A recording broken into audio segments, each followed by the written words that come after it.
Welcome into the Cleveland Browns Report. Got a couple biggish stories coming your way with all the NFL trades and quarterback movement and kind of lack of movement for some happening today. We'll just briefly touch on that. Then we'll look at some interesting Austin Hooper notes that came out late last night, and we will wrap up the show by looking at kind of an updated free agency big board at the wide receiver position with the trade with the tag deadline in the book, so we get a better idea of who's actually on the market for Cleveland.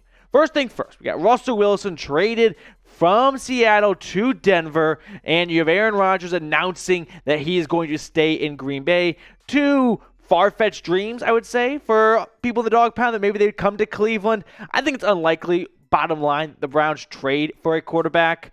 I know there's some talk out there of, well, you know what, the AFC just got that much better because you just moved Russ from the NFC to the AFC. Maybe Andrew Berry's going to go all in on get Deshaun Watson. Listen, I'd love that if all the legal stuff were to clear up, but that's not a guarantee at the moment. And so I just stand by the fact that I don't think a trade's going to happen. Not that I don't want to trade, but I'm giving you guys my opinion on what I think's going to happen, and that is Andrew Berry and Kevin Stefanski have said some pretty encouraging things to believe that Baker Mayfield is going to be back for 2022. So with that all in mind, I just don't see a quarterback, trade happening for Garoppolo or Carson Wentz. I just don't see it in the cards. So we'll just kind of leave it at that. But let's get on to the rest of today's show. Austin Hooper is the first segment here.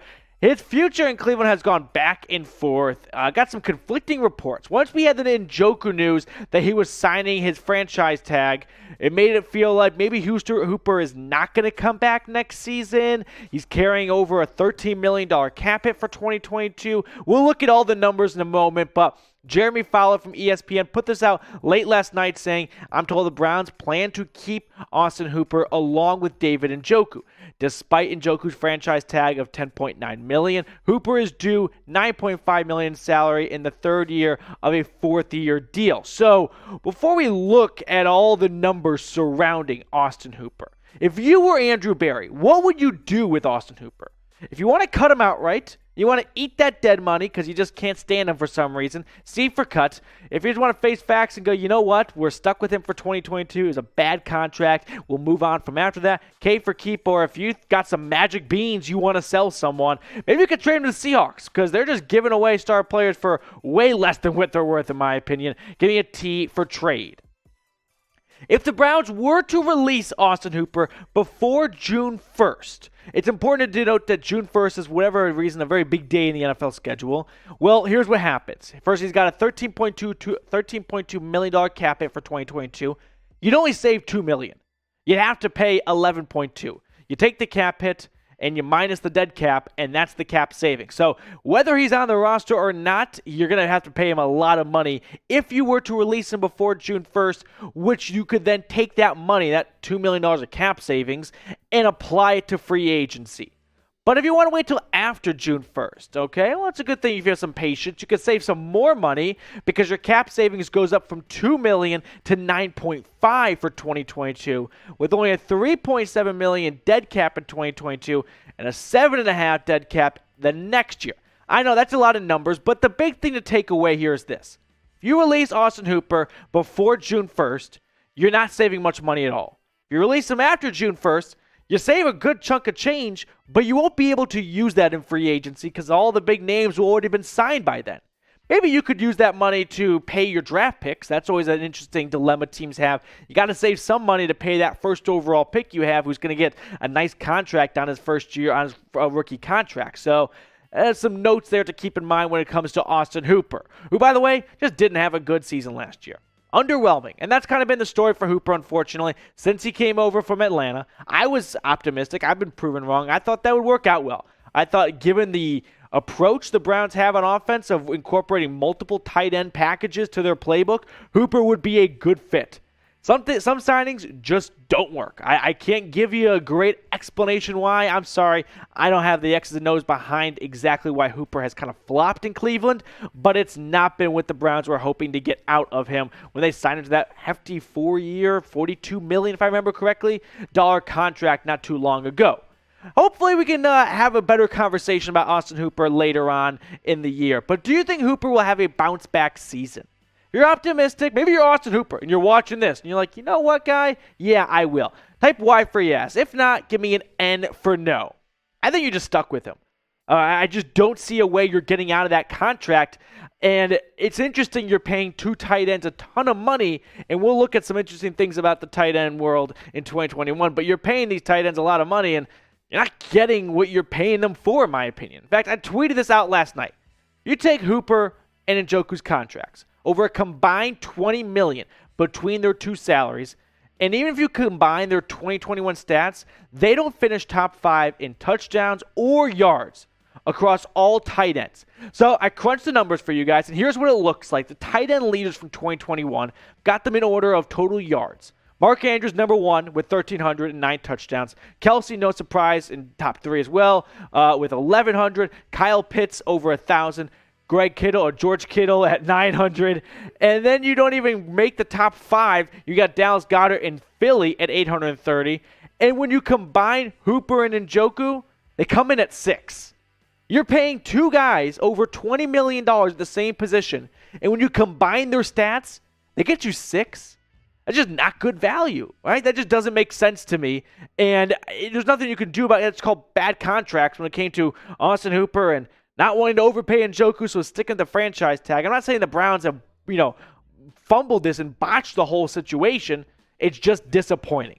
All right, speaking of free agency, though, we're going to get to that kind of stuff in just a second. But if you're looking for a place to, get free agency news surrounding the Browns for free all offseason long, that's going to get started in, let's say, Tuesday in 8 days, unofficially in 6 days, then go ahead and subscribe here. We got free content keeping you up to date with the latest Browns free agency news and into the draft and, of course, into the regular season.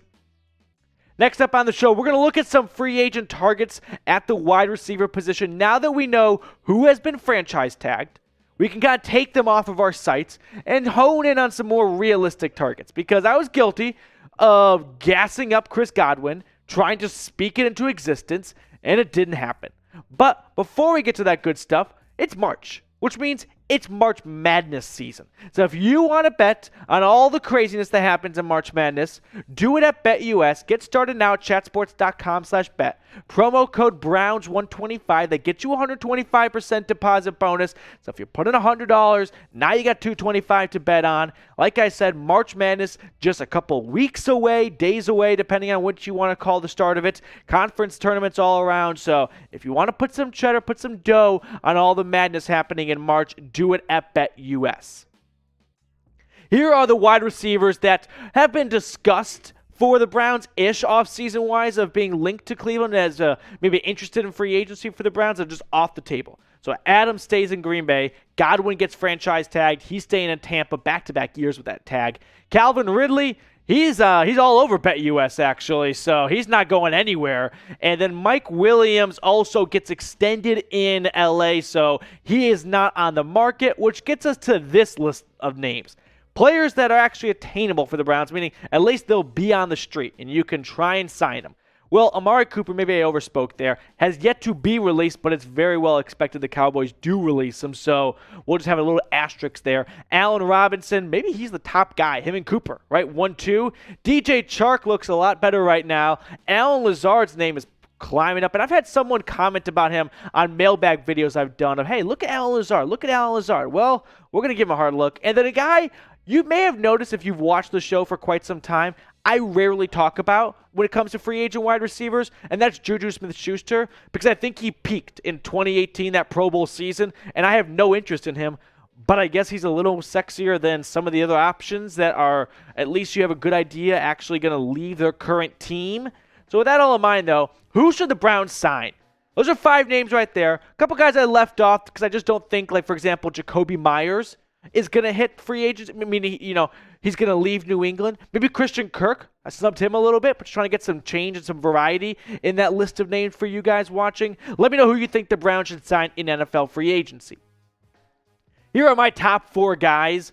4 guys I think are / top guys and maybe more attainable. And what I did was I put their best stats from their best season, so you can have an idea of not necessarily their ceiling, but if you want to argue for Allen Robinson, Well, you don't want to look at what he did last year for Chicago because he was pretty awful. But then again, the Bears' offense was pretty abysmal. Allen Lazard, for example, had his best year this past season. But you start with Amari Cooper. Peaked in, I wouldn't say peaked, but his best year came in 2019. This gives you an idea of what their best can look like. So if you want to argue for DJ Chark, well, you don't want to use last year's stats because he hardly played. I think he played in 4 games before going down with an injury. But in 2018, eclipsed 1,000 yards and scored 8 touchdowns. So this is just a rough estimate, kind of a rough idea for you guys to know what their best may kind of / does look like. I think you swing for Amari Cooper and Allen Robinson. If you don't land them, you settle for DJ Chark or Allen Lazard. I'd love to get Cooper A-Rob. They're going to cost more. They're going to cost in the neighborhood of $18 to $21 million, somewhere in that range. DJ Chark, closer to $9 million. Allen Lazard, closer to $6 million. Maybe I'm off, but it sounds about right to me. So that doesn't seem like the worst strategy for the Browns to go into free agency with. And you got that number 13 pick. So you can always use that on a top-tier wide receiver who you don't have to pay $20 million. You can pay him way less than that. All right, that's going to do it for us today here on the Cleveland Browns Report. We'll catch up with you guys later. But until then, go Browns.